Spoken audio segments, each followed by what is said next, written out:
I signed the last page with a pen that barely moved across the paper. The realtor smiled, slid the folder back toward himself, and said the words I'd been waiting years to hear. "Congratulations, Captain Hayes. It's yours." For a second, I just stared. Mine. The house was mine. No barracks, no cramped apartment with paper-thin walls, no landlords who treated repairs like hostage negotiations. My own home. Most people don't realize how long it takes to scrape this kind of dream together when your career is in the National Guard. Sure, the commercials make it look shiny uniforms, flags, smiling families on parade day. They don't show the part where you work 2 civilian jobs between deployments because your base pay doesn't stretch far enough. They don't show you driving a car so old that duct tape becomes part of your monthly budget. That was my life. That was the grind. I'd been through combat deployments where sand clogged everything I owned. I'd slept in armored vehicles and ate food so processed I swear it still haunts me. But the idea of a quiet house, a backyard, and a front door only I could open, that's what I kept in my head when I was out there. It was the carrot on a stick. Some people fantasize about vacations. I fantasized about new locks and granite countertops. So, when the realtor handed me the keys, I felt like I was holding a medal. I didn't parade it around, though. I kept it silent. Not because I didn't want to celebrate, but because I'd learned the hard way that the wrong ears twist every victory into an obligation. In my family, success isn't yours. It's ours. And ours usually means someone else decides how to spend it. I remember slipping into the driver's seat of my beat-up Ford and just sitting there with the keys in my hand. I didn't even start the engine. I just looked at them. 1 key for the front door, 1 for the back, 1 for the garage. They were small, but to me they were proof that discipline pays off. Years of missing birthdays, running drills in freezing rain, saving every extra dime, it was all sitting right there in my palm. When I finally drove out to the new place, the first thing I noticed was the quiet. Not the kind of silence you get when everyone in the barracks is asleep, but the kind that comes from distance. Houses not stacked on top of each other, trees throwing shadows across yards. No thumping bass from the neighbor's kid, no late-night arguments through the walls. Just space. The house itself wasn't some mansion. White siding, a front porch, windows that caught the afternoon light. To anyone else it might look modest. To me it looked like freedom. I opened the door, stepped inside, and inhaled. The air smelled like fresh paint and clean wood floors, not mildew or somebody else's mess. I kicked off my boots and walked room to room, touching the counters, opening the closets like I had to prove it was real. There's something strange about standing in an empty house that belongs to you. No furniture yet, no dishes, no curtains, just echoes. I dropped my bag on the floor in the living room and sat down. The hardwood was cold through my uniform pants, but I didn't care. I finally had 4 walls that no one else had a claim to, or so I thought. I should explain why I kept it quiet. My sister Debbie has always had this knack for turning my milestones into her bargaining chips. When I joined the Guard, she told people it was because college didn't work out. When I got promoted, she said, "Well, it's about time you did something for yourself." And when I hinted once about saving for a house, she called it selfish. Her words. "You don't even have kids. What do you need all that space for? Think of Mason and Chloe. They need room more than you." That was 2 years ago, at a family dinner I'll never forget. Everyone nodded along with her like she was the voice of reason. I sat there pushing food around my plate while my own family voted me out of my own dream. That was the night I decided, if I ever got the house, nobody would hear about it until the ink was dry and the locks were changed. So I didn't tell her. I didn't tell anyone except a couple of coworkers and my realtor. Even my closest friends in the Guard only knew I was looking. I wasn't about to let Debbie or anyone else turn this into a group project. This was mine. Standing in the kitchen, I pulled a mug from my backpack. I'd brought it just for this and brewed coffee in the bare-bones machine I carried from place to place. That first sip tasted different. Not because the coffee was good, it was instant and bitter, but because I was drinking it in a place no one could evict me from. My paycheck bought the walls around me, not some landlord's next vacation. I didn't celebrate. No balloons, no champagne. I just walked to the front porch with my mug, leaned on the railing, and watched the sun dip behind the trees. Mrs. Guzman, the neighbor across the street, waved from her driveway, She was the first to know. Retired, widowed, sharp as ever. I introduced myself, kept it simple, and she said she'd keep an eye on the place when I was away. That was enough for me. As darkness crept in, I locked the doors, checked them twice, then unrolled a sleeping bag in the living room. No furniture yet, no bed. Just me, the sleeping bag, and the sound of nothing. I thought sleep would come easy, but it didn't. I kept listening, not out of fear, but out of habit. Years of light sleeping in uniform don't vanish, just because you have a roof with your name on it. Lying there, staring at the ceiling, I let the weight of it settle. I had finally done something entirely on my own terms. I didn't owe anyone rent. I didn't owe my sister explanations. I didn't owe my family proof that I wasn't wasting my life. I had this house. And yet, even in that moment of peace, I knew silence has its cost. Keeping secrets from family, even toxic ones, comes with fallout. I just didn't know how soon that fallout was going to show up on my doorstep. Thinking back, the seeds for that conflict were sown 2 years ago, at a family dinner I'll never forget. The sound of silverware scraping against plates cut through the air louder than any conversation. I sat at the old oak table, shoulders squared, fork hovering above a piece of roast I didn't really want. The smell of onions and garlic clung to the curtains. Debbie sat across from me, her teenage son Mason slouched beside her, while her daughter Chloe fidgeted with her phone under the table. My sister's eyes locked on me like she had been waiting for this exact moment to pounce. I cleared my throat and set my fork down.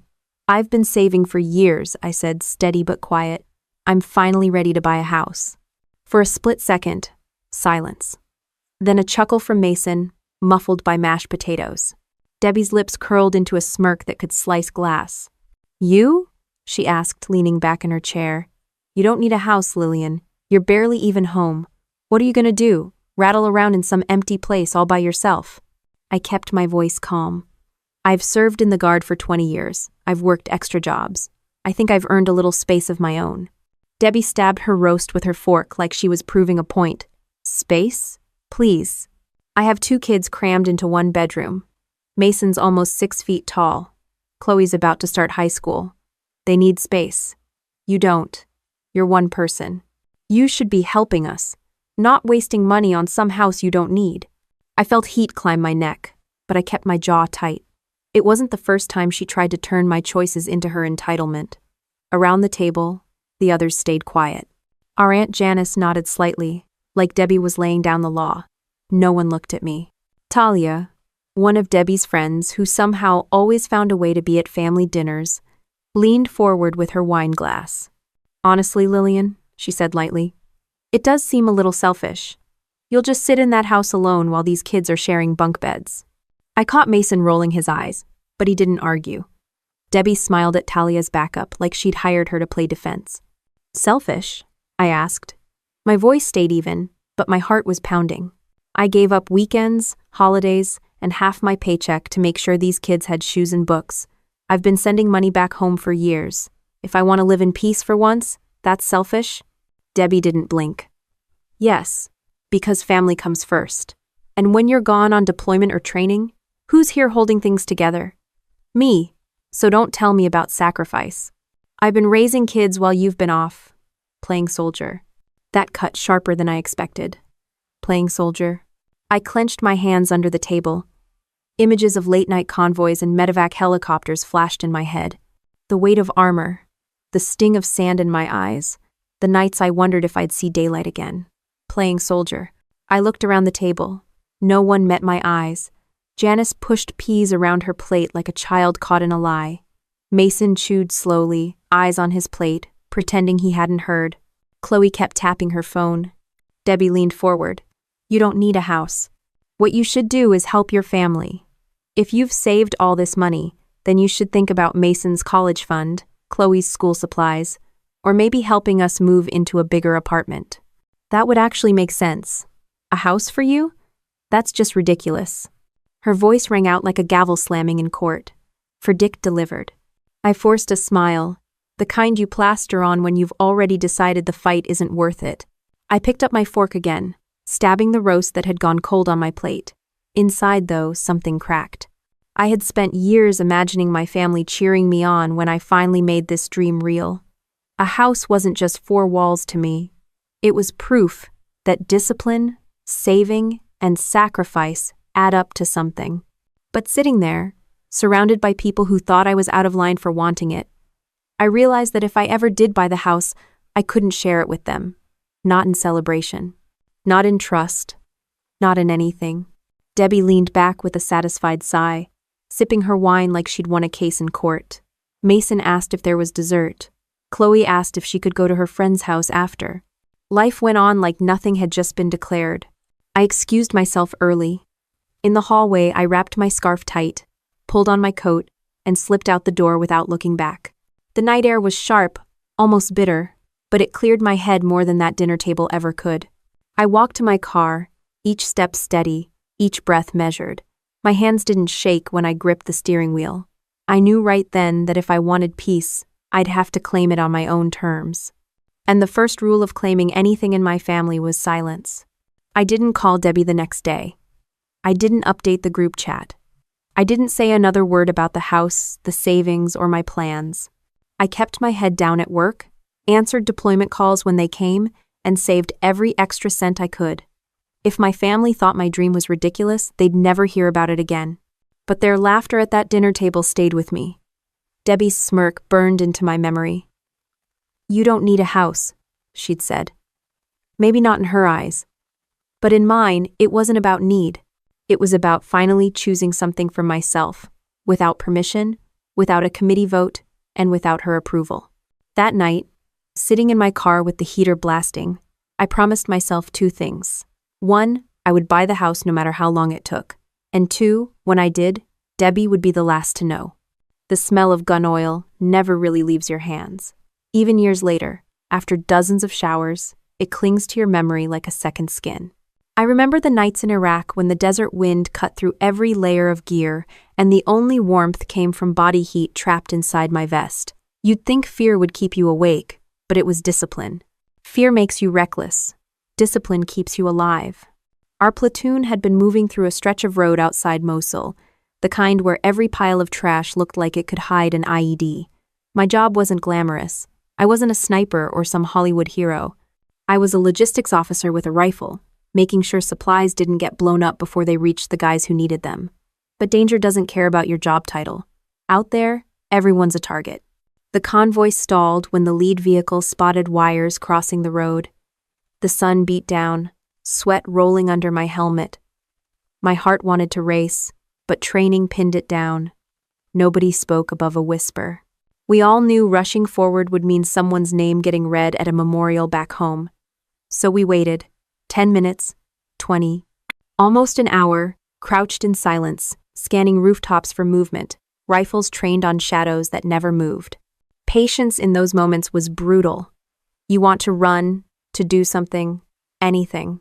But you learn that doing nothing, holding, waiting, controlling every breath, is sometimes the hardest and most important action. The engineers came in, cleared the wires, and we rolled out without losing anyone. That night, back at the FOB, one of the younger soldiers asked me how I stayed so calm. I told him the truth. I wasn't calm. I just didn't let fear make the decisions. That's what discipline is, making choices when your gut screams the opposite. It wasn't just about combat either. Discipline was saving half my per diem when everyone else blew theirs on junk food. Discipline was running 5 miles in the morning even when my legs felt like lead. Discipline was knowing when to shut my mouth and when to speak. Those lessons didn't just keep me alive. They built the backbone that got me to that closing table years later, signing for my dream home. I carried those habits back to civilian life. After a deployment, I'd land stateside, grab a civilian job to keep the bills paid, and stack cash like my life depended on it. Office politics didn't rattle me the way they rattled others. If you've been screamed at in a war zone, your manager's passive-aggressive emails don't really register. But the truth is, discipline didn't just help me in work or saving money, it trained me for family battles too. At that dinner table with Debbie, when she called me selfish and said I didn't need a house, every nerve in me wanted to lash out. Years of biting back anger on deployment taught me to sit still, keep my voice low, and let the silence do the talking. Losing my temper wouldn't have won me anything. Holding the line, though, that's what wins in the long run. The Army drills it into you. Control what you can control. Secure your perimeter, and don't advertise weakness. That mindset bled into every corner of my life. When I bought that house, I didn't shout it from the rooftops because I knew exactly what my family would do with the information. To them, my accomplishment would be open season for guilt trips and demands. Silence was my OPSEC. There's a phrase we used overseas: slow is smooth, smooth is fast. It meant that rushing gets you killed. Moving methodically, carefully, with discipline, that's what gets you through alive. I applied that same logic to my finances, to my career, and eventually to keeping my dream home under wraps. Looking back, some of the clearest moments of my life weren't in peaceful living rooms, but in those sand-choked convoys where one wrong move could end everything. Like the time we took incoming fire near the Tigris. Everyone dove for cover, rounds snapping past.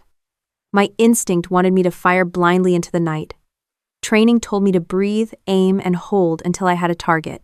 That patience saved ammo and probably kept us from drawing more fire. Those nights taught me that not every battle looks like one. Some are quiet wars, wars of patience, of discipline, of choosing silence over chaos. That's why, years later, when my family tried to corner me into sharing my savings, I didn't argue. I didn't justify. I just shut the door on the conversation and doubled down on my goal. You don't come out of deployments the same person you were going in. Some people come back broken, and I won't pretend I didn't bring scars. But I also came back sharper.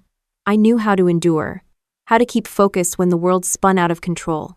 And I knew that if I wanted peace, real peace, I'd have to guard it like we guarded those convoys.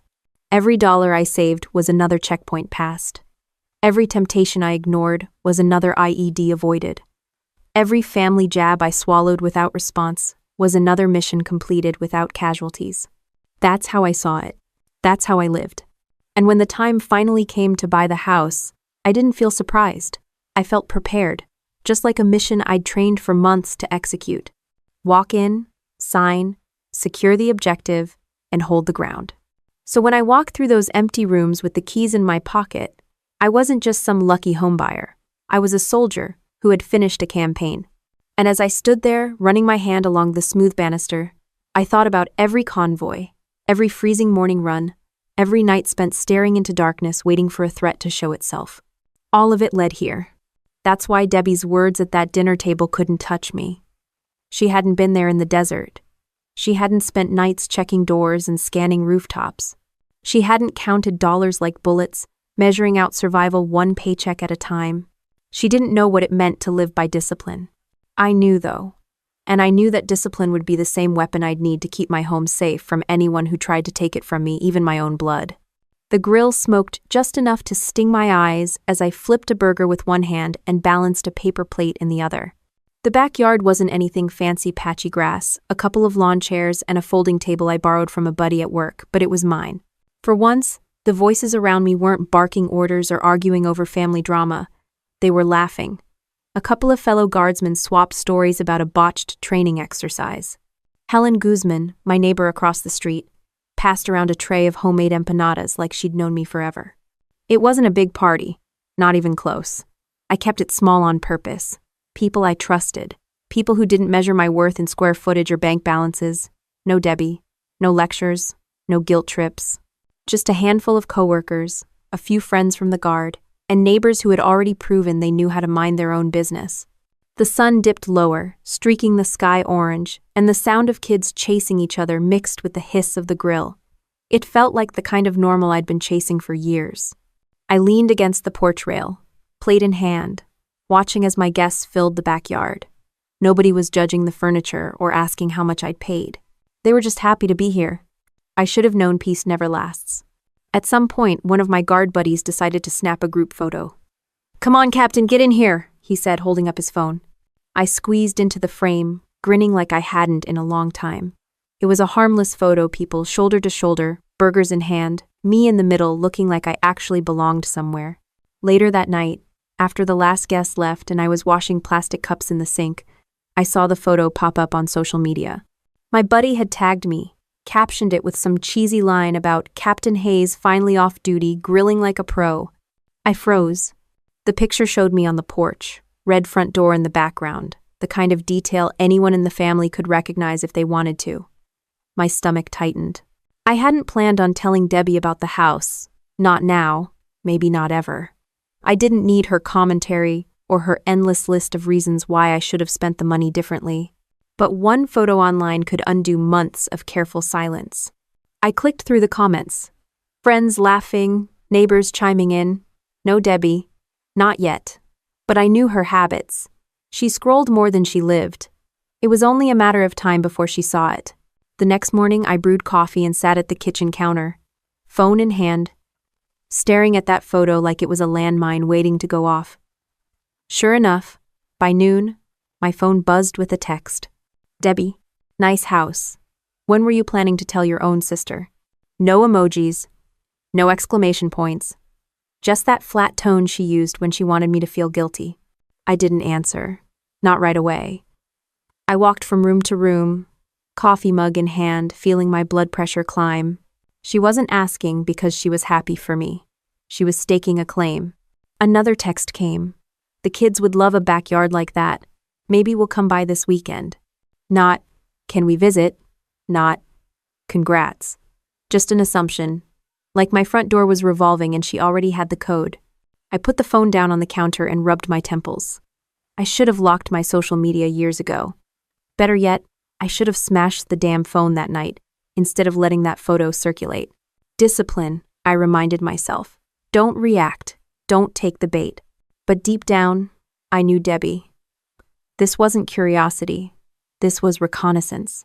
That Saturday, I caught her car idling at the curb in front of my house. She didn't even try to hide it.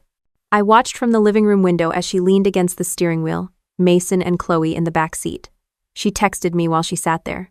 Out front. Thought we'd stop by. I didn't open the door. I didn't respond. After 10 minutes, she drove off. But the seed was planted. She knew where I lived now. She'd seen the house with her own eyes. I could almost hear her already planning how to use it, how to spin my dream into her next excuse, her next demand.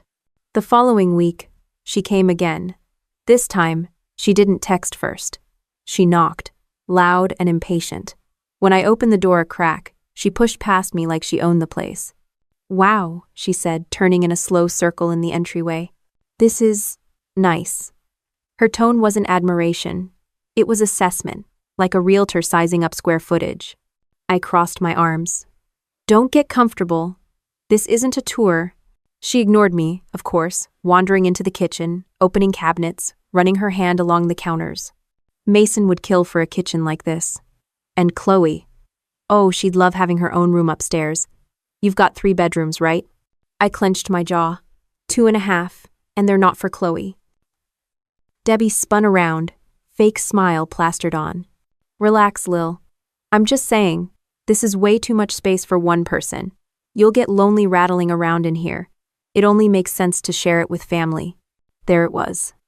The same script she'd used at that dinner table years ago, just recycled to fit my new address. I walked past her, opened the front door wide. Visit's over. Oh. She gave me that look. The one that used to make me shrink when we were kids. The mix of condescension and challenge. But I wasn't a kid anymore, and this wasn't her turf. After a beat, she scooped up her purse and breezed out, tossing a sing-song, "See you soon," over her shoulder. When the door shut, I leaned against it, keys clutched in my hand. For a second, I wondered if I'd overreacted. Then I saw the way she'd lingered near the counter, eyeing my keys when she thought I wasn't looking. And just like that, doubt vanished. Discipline reminded me, what you don't secure, you lose. I tightened my grip on the keys and walked to the kitchen, replaying every second of her visit. Debbie's smile, her hands on the cabinets, the way she'd tested my patience like she was testing a lock. She wasn't done. She was just getting started. The next time Debbie showed up, she didn't bother knocking like a guest. She waltzed in right after I opened the door, carrying a grocery bag in one hand like she had been invited. "Thought I'd bring snacks," she said, breezing past me into the kitchen. I didn't remember asking for company, and I sure as hell didn't ask for her store-bought cookies. She set them on the counter and gave me that bright, fake smile. See? I can be helpful too. I leaned on the counter with my arms crossed. Helpful would have been calling first. That. She ignored me and started pulling out a package of cookies and a 6-pack of soda. Mason and Chloe have been driving me crazy. This house feels like a vacation compared to our place. It's so quiet. She said it with a sigh, like she was already making herself comfortable. I wasn't interested in entertaining her, but kicking her out would have meant a fight I didn't have the energy for. I told myself I'd give her 10 minutes and then send her on her way. She kept walking around, eyes flicking over the furniture I'd barely managed to buy, touching the new curtains, inspecting the framed photo of me in uniform that sat on a shelf. "You've done well for yourself, Lil," she said, voice dripping with the kind of praise that feels more like a setup. "Really well." I didn't trust the compliment. Debbie only handed those out when she was about to cash in. At one point, I stepped away to the bathroom. I wasn't gone long, maybe a couple of minutes. But when I came back, Debbie was standing by the counter where my keys Saturday. She picked them up casually, twirling them around her finger like she was just making conversation. "You've got a lot of locks," she said. "What's this one for? The garage?" I froze. My gut tightened. She wasn't just curious. She was testing. "Put them down," I said flatly. She laughed, the kind of laugh meant to diffuse tension. "Relax, I'm just kidding. You're so serious all the time." She dropped the keys back on the counter, her smile never slipping. I walked over, picked them up, and slipped them into my pocket. "They're not toys." Her eyes flickered, just for a second. That flash told me more than her words ever could. The rest of the visit was short. I didn't let her linger. I walked her to the door, locked it behind her, and stood there in silence. My training kicked in after action review, catalog every detail. Debbie's sudden generosity with snacks, her fake compliments, her hands on my keys. She wasn't just visiting, she was casing the place. A week later, I confirmed my suspicion. I came home from work and noticed the key ring felt lighter in my pocket. Not missing, just off. I checked twice. Every key was still there, but the front door key had a tiny mark near the edge, a scratch that hadn't been there before. I'd cleaned and checked those keys often enough to know. Debbie had found a way to make a copy. She'd had enough time while I was out of the room. A plastic mold, a quick press, and she could have walked out with everything she needed to duplicate it. That realization hit like a sucker punch.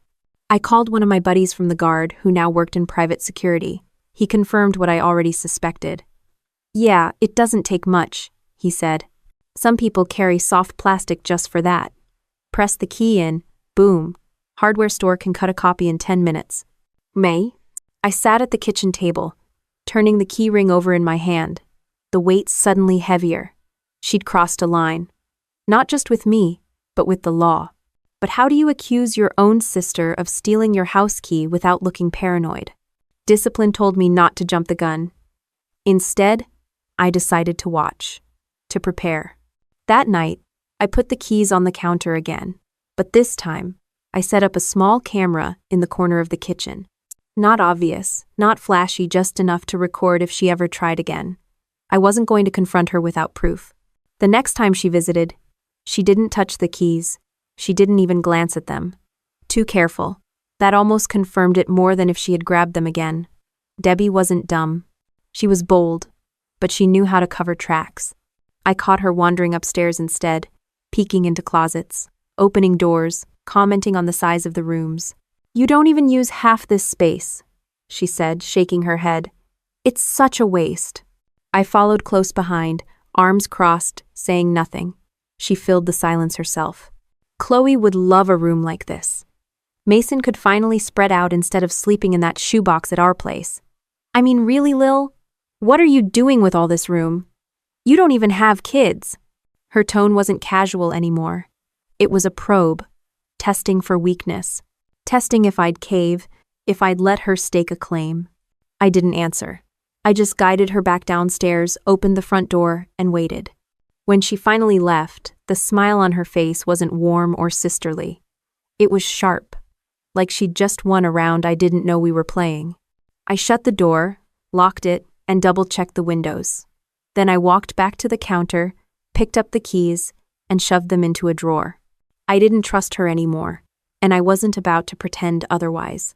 That night, lying in bed, I thought about every rule drilled into me during service. Secure your perimeter. Trust, but verify. Assume nothing.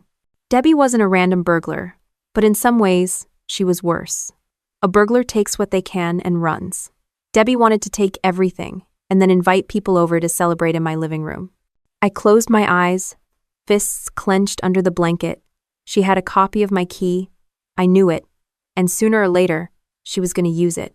The second night of my training trip, my phone buzzed across the hotel nightstand just after 10. I almost ignored it, figuring it was another pointless group text from the unit. Then I saw the caller ID. Helen Guzman. My neighbor didn't call unless it mattered. I answered. Helen? Everything okay? Her voice was low, serious. Lillian, I don't want to alarm you, but I can see lights on in your house. Music too. It's faint, but I know what I'm hearing. I sat up, heart pounding. You're sure? I've lived across from your place 20 years, she said. I know when something's not right. I got up and walked to the window, staring at the parking lot lights outside, phone pressed to my ear. My brain scrambled for rational explanations. Maybe I left a lamp on. Maybe the wind knocked something over. Maybe Helen was catching echoes from another house. I forced calm into my voice. I appreciate you calling. I'll check when I get back. She paused, then said flatly, All right then, and hung up. Sleep never came that night. I lay in the stiff hotel bed, staring at the ceiling, replaying her words. Lights, music, not right. By morning, the logical side of me had almost won. I told myself it was probably nothing. Maybe a timer I forgot to turn off. Maybe Helen was mistaken. But the doubt gnawed at me. When I got back 2 days later, I didn't even unpack. I drove straight from the base to the bakery, bought a pie, and walked across the street to Helen's house. She let me in, eyebrows raised. I should have listened, I said, sliding the pie onto her kitchen table. I'm sorry. She didn't scold me. She just picked up her phone, tapped the screen, and handed it to me. A shaky video played grainy, shot from her window. My house lit up, shadows moving across the curtains, the faint outline of someone lifting a glass. I felt cold all over. You caught this that night? She nodded. I closed my eyes for a second, steadying my breath. Proof. Not paranoia. Proof. That week, I called a security company. By Friday, tiny cameras were tucked into corners inside and out, invisible unless you knew where to look. I reset every password, installed motion sensors, and gave Helen the direct line to reach me if anything looked off. Kindness had given way to vigilance. I still waved at neighbors, still watered the plants by the porch, but inside, I was all business. Locks double-checked. Feeds monitored. Alerts tested twice a day. My home was no longer just a house. It was a position to defend. When the next training trip came up, I didn't hesitate. I locked every door, checked every window, and pulled up the live feed before I even left the driveway. Nothing moved. Everything in its place. The first night passed quiet, the second too. Then, just after 11 on the third night, my phone lit up again. Helen, something's happening, she whispered. Almost at the same time, a notification flashed on my screen. Motion detected. Living room camera. I tapped the alert. The screen filled with movement. Figures in the living room. Music pulsed faintly through the tiny speaker. My stomach dropped. At first, I told myself it might be shadows, maybe a glitch. But then one of the figures stepped into the light. Debbie. She was stretched out on my armchair like it was her throne. Mason and a couple of his friends ran across the floor, chasing each other, knocking into the walls.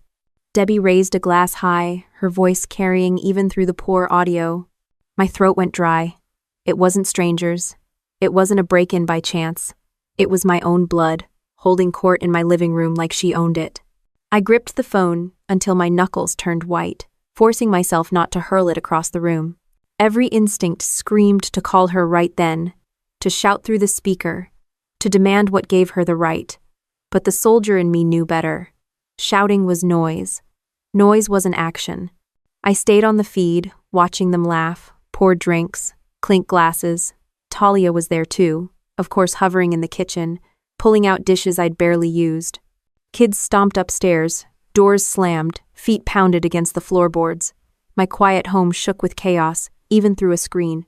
I pressed my hand against my chest, trying to steady the surge of rage. All those years of saving, all those deployments, all those nights I told myself silence would someday be mine. And here was Debbie, tearing it apart in front of neighbors and friends, without a second thought. But anger wasn't going to win this battle. Discipline would. I kept my eyes on the screen, jaw tight, every muscle wired. If she thought she could waltz into my home and claim it, she had another thing coming. The decision I made in that hotel room wasn't loud or dramatic. It was steady, like locking a round into a chamber. My family had crossed the line, and the next move wasn't going to be theirs. The feed was so clear I could see the condensation sliding down Debbie's wineglass. She leaned back in my chair, the one I bought new after years of hand-me-down furniture, as if she'd been sitting there her whole life. Around her, the room buzzed with people I barely knew. Mason sprawled across my couch, tossing popcorn at Chloe, while Talia poured my wine from the decanter I promised myself I'd only use for quiet evenings. My house wasn't just being used, it was being overrun. I wanted to hit the call button right then, to scream into the phone and demand Debbie get the hell out. But I forced myself to stay still. My training echoed in my head, don't rush, don't react out of anger. Assess, confirm, execute. Every instinct screamed to call her, to shout through the speaker, to demand what gave her the right. But the soldier in me knew better. Shouting was noise. Noise wasn't action. Anger wasn't going to win this battle. Discipline would. I sat straighter, my voice calm as I spoke out loud in the hotel room, even though no one was there to hear. Not your house, not your party, not your win. My hand hovered for a moment, steady now, not shaking with rage. Then I dialed the only number that mattered. The dispatcher answered, voice sharp, professional. 911, what's your emergency? I kept my tone level, every word precise. There are intruders in my home. I'm out of town, but I can see them on my security cameras right now. The operator asked for details. I gave them. Description, address, how many people. When she asked if I could identify the intruders, I swallowed hard before answering. Yes, I said. They're my family. How? The words came out heavy, each one landing like a stone. But they were the truth. I stayed on the line as the dispatcher confirmed officers were en route. I opened the feed again, phone balanced in my hand, and kept watching. Then headlights flashed across the cameras, sweeping the walls. The sound of pounding on the front door boomed through the speakers. The music cut. Heads turned. Faces froze. Rob, one of Mason's buddies, half drunk and full of bravado, swaggered to the door, threw it open, and started mouthing off to the officers. I couldn't hear every word, but I saw the gestures. The officers didn't flinch. They stepped inside, firm and calm, while the room behind him ground to a halt. In seconds, Rob's arms were twisted behind his back, cuffs flashing under the porch light. The chaos rippled through the room. Mason lunged forward, yelling. Debbie shot out of my chair, her voice cracking, trying to make excuses. Chloe clung to the blanket, her face pale, frozen in the corner. And I sat in that hotel room, phone pressed to my ear, listening to the dispatcher, watching my house fill with blue and red lights. One by one, the officers guided people out. The crowd of neighbors widened, phones glowing like a line of judgment. When the final door shut, my house sat empty again. The music silenced. The walls no longer shook. The dispatcher spoke again. Ma'am, the situation is under control. Officers will file a report and notify you about next steps. Is there anything else you want noted? I swallowed, staring at the frozen image of my living room on the feed. Yes, I said quietly. Note that entry was unauthorized. They had no permission to be in my home. Understood. I hung up, set the phone on the table, and sat there in silence. The discipline that kept me calm didn't erase the burn in my chest. Betrayal has its own kind of sting, but this wasn't going to be handled with shouting. This was going to be handled with precision. The officer motioned me toward a table in the corner, a stack of forms already laid out. I sat down, the chair cold against my back, and folded my hands on the surface. The room smelled like burnt coffee and paper that had been filed and refiled too many times. The door opened again, and Debbie walked in, dragging Mason and Talia like baggage she didn't want but couldn't ditch. Her heels clicked against the linoleum, her purse swinging on her arm with unnecessary force. She saw me and immediately put on the face, half pleading, half accusatory. "Lil, please," she started, her voice already cracking. "Just tell them it was a misunderstanding. We're family. We didn't mean—" I cut her off with a steady look. "You didn't mean to copy my key? You didn't mean to throw a party in my house while I was out of town?" Her mouth opened, closed, then opened again. She looked to Mason for backup. "Mom," he said, his voice raw, like he'd been yelling before I got there. "We needed space. Our place is too small. Chloe can't even do her homework without noise. We thought—" "You thought wrong," I said flatly. Talia finally piped up. Mascara smudged under her eyes. "We weren't hurting anything. We cleaned up. It was just one night." I leaned forward, my hands still folded, my voice calm but sharp enough to cut. "You weren't hurting anything? You trashed my living room, you used my things, you let your drunk friend mouth off to cops at my front door. You broke in, Talia. That's not just one night. That's trespassing." The officer standing by the wall cleared his throat. "Mrs. Hayes, we've investigated.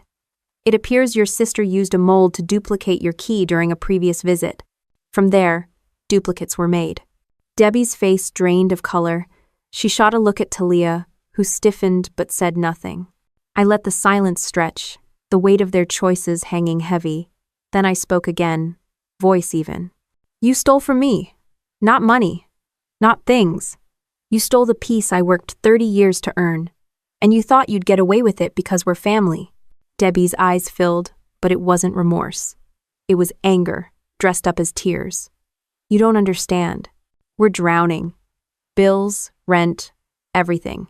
You don't have kids to worry about, you don't—" I cut her off again, sharper this time. "Don't you dare tell me I don't understand sacrifice. I raised Mason after his dad left you in debt. I helped with Chloe's school supplies when you forgot. I've covered you more times than I can count. Don't stand there and act like I owe you my house." Mason's face crumpled, his bravado gone. For the first time, I saw the little boy I used to carry to soccer practice, not the man trying to justify breaking into my home. The officer slid the forms across the table. "We'll need your statement and your signature if you want to press charges." The pen felt heavy in my hand. Debbie's voice rushed in, panicked now. "Lil, don't. Please, you're my sister. You can't do this. Think of the kids. Think of what this will do to us. End crew." I looked at her, really looked, and realized she still didn't get it.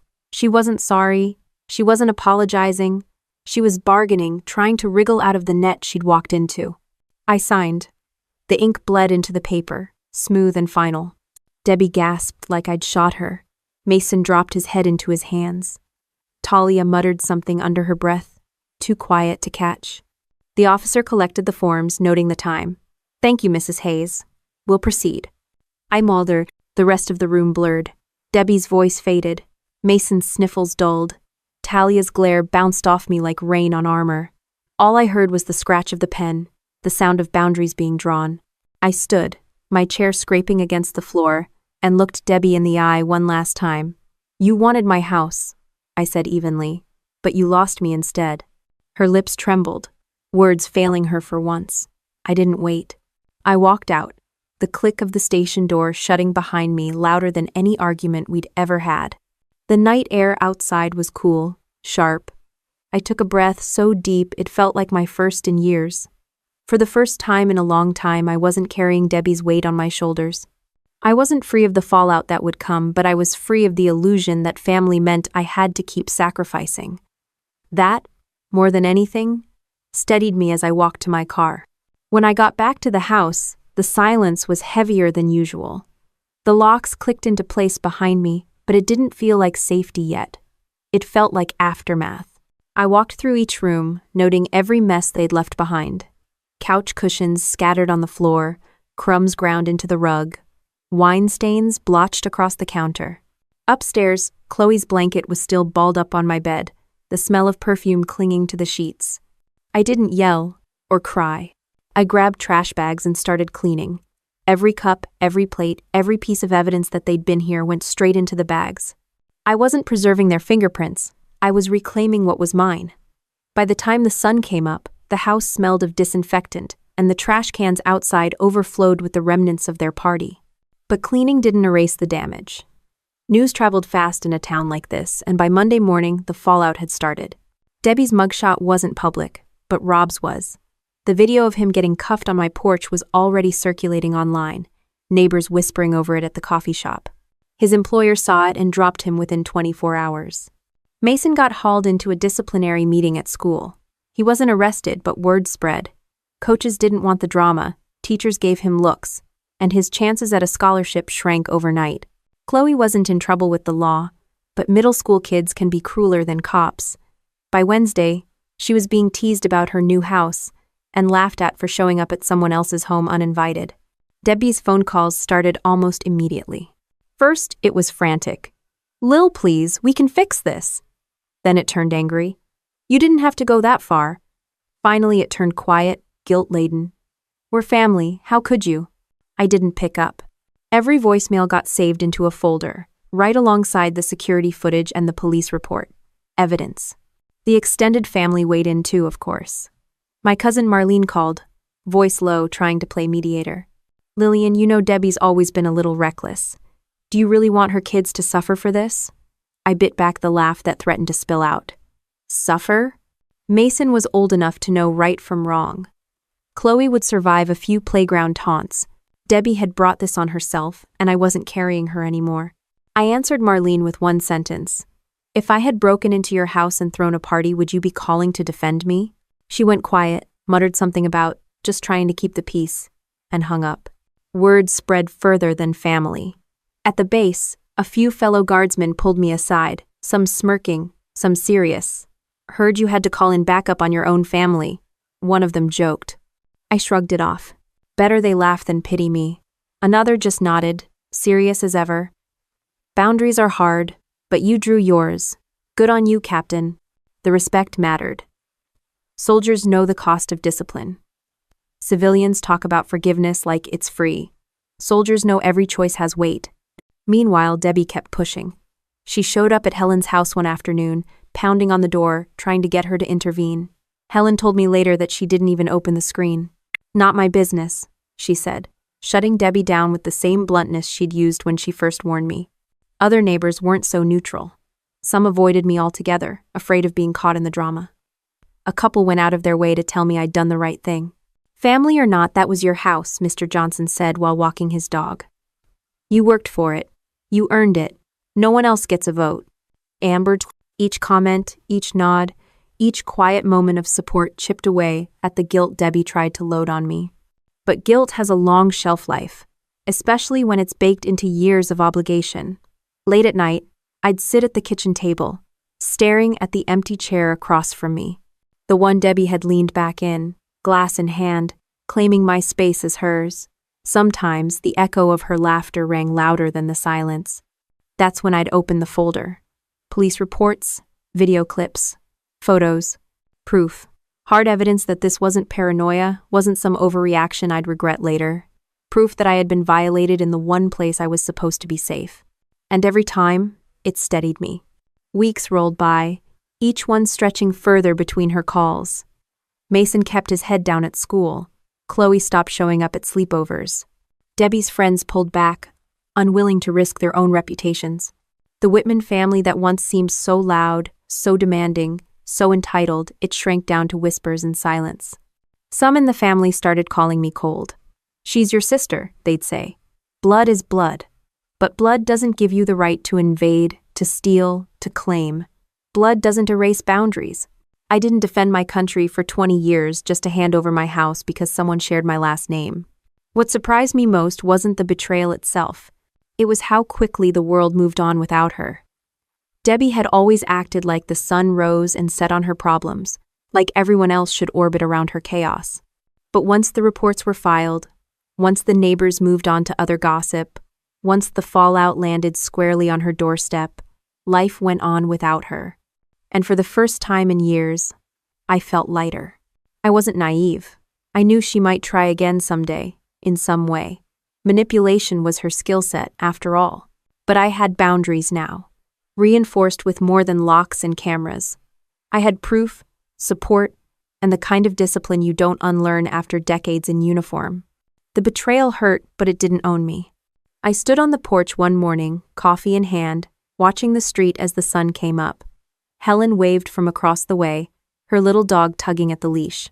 The world looked normal again, quiet, steady, and for once, I believed it could stay that way.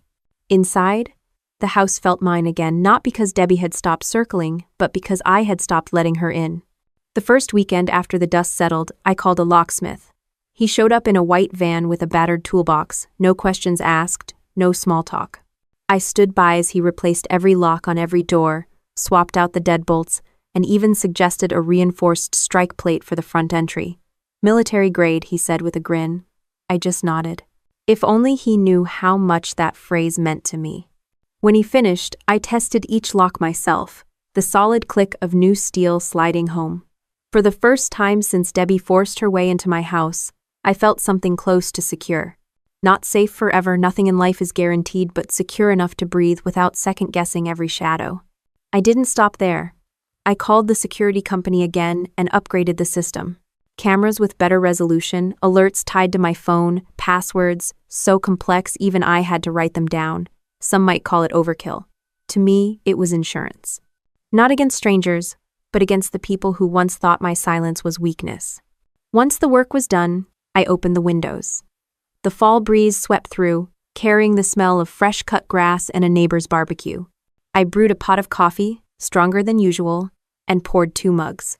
Helen came over, her little dog trotting at her heels. She sat across from me on the porch, placing a loaf of sweet bread between us. We didn't talk much. We didn't need to. She sipped her coffee, I sipped mine, and we watched the street. Cars rolled past. Kids biked down the sidewalk. Nothing extraordinary, just life. For me, that ordinary peace was worth more than anything. Every so often, Debbie's name still popped up on my phone. Voicemails I didn't listen to, texts I didn't answer. Once, she even came by, standing at the end of the driveway like a trespasser, afraid to step too far. She didn't knock. She didn't yell. She just stood there until Helen walked out of her house and gave her a look that could cut glass. Debbie left, without a word. I realized then that the real battle had never been about locks or walls. It had been about discipline, about drawing the line and holding it, no matter how much family or guilt tried to blur it. In the military, you learn that hesitation costs lives. In civilian life, hesitation costs peace. I walked through the house one night, barefoot, lights dim. The wood floors creaked under my steps, but it was my sound, in my space. The living room was neat again, no stains, no chaos. The wine decanter sat back on its shelf, untouched since the night I saw Debbie pour it for her friends. Upstairs, the bedrooms were in order, doors closed, closets full of nothing but my things. It struck me that for the first time, the house wasn't just a structure I bought. It was proof of every late-night shift, every skipped vacation, every deployment I endured. Proof that sacrifice could lead to something solid, something you could hold a key to. Proof that silence, when defended, was stronger than noise. I poured another cup of coffee, leaned against the counter, and let myself smile. Not the guarded smile I'd worn for years when Debbie asked for just one more favor. Not the polite smile I wore at family dinners, a real one. I knew people would talk. Some already had. Cousins muttering that I was heartless. Neighbors gossiping about the police cars. Even a few coworkers hinting that maybe I'd been too harsh. Let them talk. They weren't the ones footing the bills. They weren't the ones whose house had been violated. They weren't the ones who spent 3 decades dreaming of quiet only to have it trampled by their own blood. I'd earned my peace, and I wasn't going to hand it over for anyone else's comfort. Helen took another sip of coffee and glanced at me. You know, she said, most people would have folded. Family guilt, pressure, all that. But you stood your ground. That's rare. I shrugged. Discipline, it's all I know. She smiled, nodding like she understood more than she let on. The sun dipped lower, painting the street in gold. A flag across the way caught the breeze, snapping sharp against the pole. I watched it for a moment, the red, white, and blue stark against the fading sky. Not because I'm sentimental, but because it reminded me of why I'd fought in the first place: for freedom, for security, for the right to draw lines and know they'd hold. My house was more than walls and a roof. It was the line I had drawn, the one Debbie tried to erase. And no matter what anyone thought, I'd proven I could defend it. When I finally turned in for the night, the locks clicked behind me, the cameras blinked their tiny lights, and the silence wrapped around me like armor. It wasn't just a house anymore. It was the final confirmation that I'd fought enough, given enough, and now, finally, I could keep something for myself. And for the first time in years, I slept without a single interruption. Looking back, I don't regret a single choice. People hear family and think it's supposed to excuse everything: bad behavior, betrayal, even breaking the law. But family isn't a free pass. If anything, it's supposed to mean accountability. Debbie never understood that. She thought sharing blood meant sharing everything else, including the home I bled and worked for. What she didn't count on was discipline. Years in uniform taught me that you can love people and still draw hard lines with them. You can care about their struggles and still refuse to let them rob you of what you've built. Standing my ground didn't make me cold. It made me free. I know some folks will never see it that way. They'll shake their heads, say I should have handled it quietly or kept it in the family. But quiet is what let Debbie push boundaries for decades. Quiet is what made her think she could walk into my home like she owned it. Silence without action isn't peace, it's surrender. Now, when I step onto my porch with a mug of coffee, I see more than a yard or a front door. I see proof. Proof that sacrifice meant something. Proof that every deployment, every sleepless night, every extra shift wasn't wasted. I fought for freedom overseas. But the most important battle I ever won was right here at home, defending my line, protecting my peace. Debbie may never forgive me. The family may stay divided. Mason and Chloe may carry their embarrassment longer than they should. That's not on me. That's the cost of choices. All I know is this: my house stands, my silence holds, and for once in my life, I don't owe anyone an apology for it.